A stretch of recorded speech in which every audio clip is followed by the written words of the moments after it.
My name's Lizzy, and I am the garden manager at the Dannyville Community Garden, which is a program of Interim Community Development Association.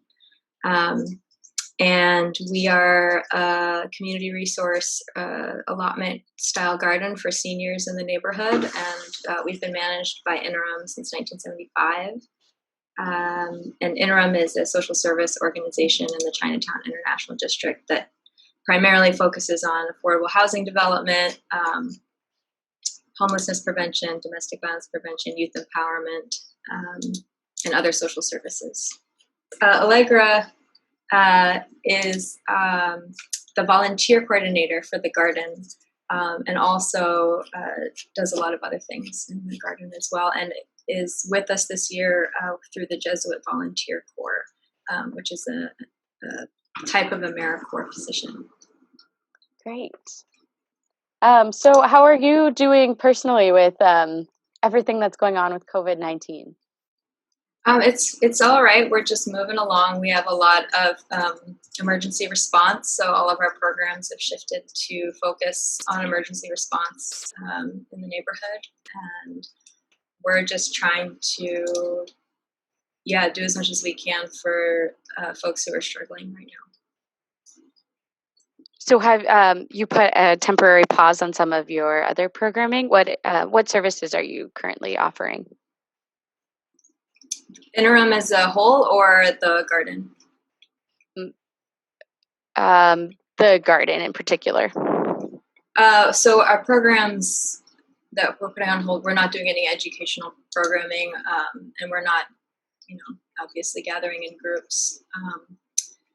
Our staff are staying at home. I'm the only person that's going into the garden right now.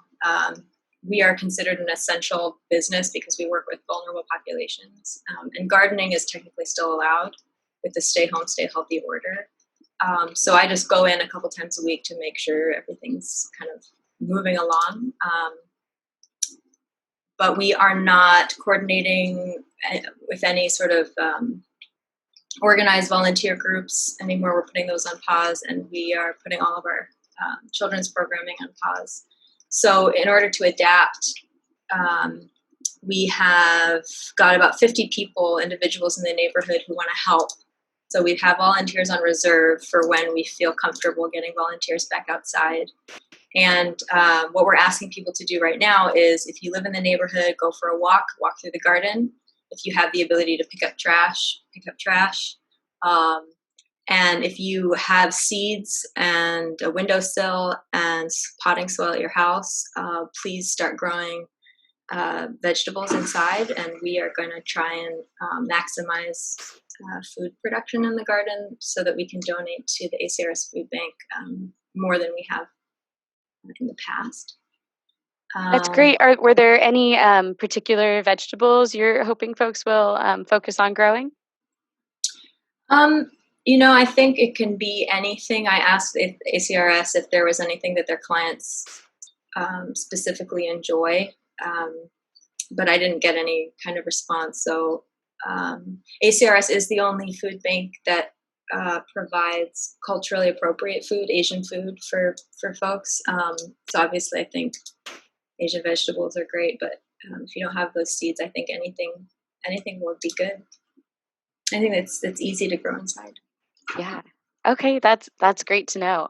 And is this your partnership with ACRS? Is that that's been ongoing?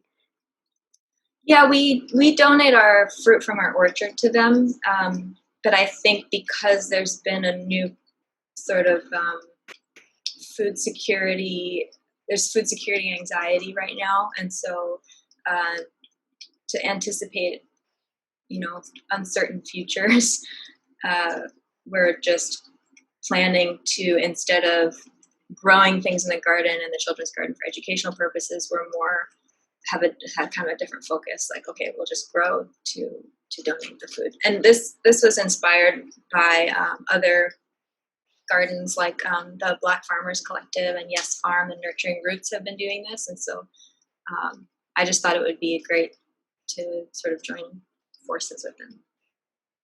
Yeah, that sounds great.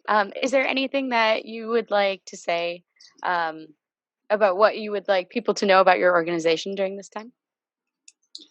I think I'd like to know that, we are we are adapting rapidly. We're trying to work together with other organizations that are doing grocery deliveries.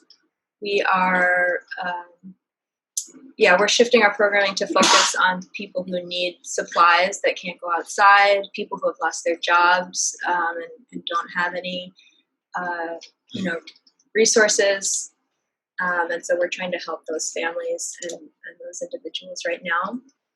And the community right now is just, there's a lot of energy around helping people out, which is great.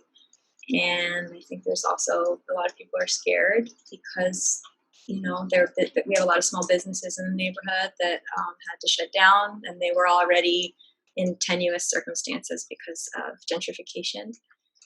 So I guess what I would say is we're working hard, and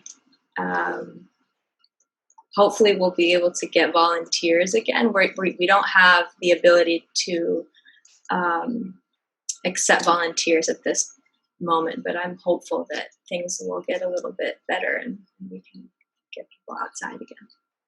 Yeah. For folks who are anxious to get outside and help out in the garden, is there a way to sign up to be on that list of folks ready to go when the time comes? Yes, definitely. And I believe Allegra may have sent it out, but we can send it again. It's just like a Google form, and it's also on our website.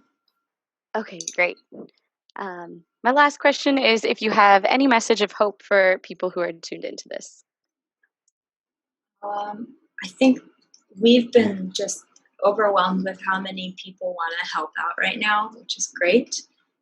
We had, I think we've had like 50 people sign up from our Facebook page. It's like a support CID Facebook page. So that's been really awesome. And we've called all the gardeners to make sure they're okay. And so far they're doing great. They're staying at home. They don't need anything at this moment. So that's good. Great. Thank you so much for your time today. Yeah, thank you for checking in with all of us, and look forward to working with you soon. Yeah, we look forward to getting people back out in the garden. Yeah, for sure. And you can, if you live nearby, you can come through. It's not closed or anything. Oh, good to know. All right. Take care. Thank Okay, you you too. for your time. Thank you. All right. Bye.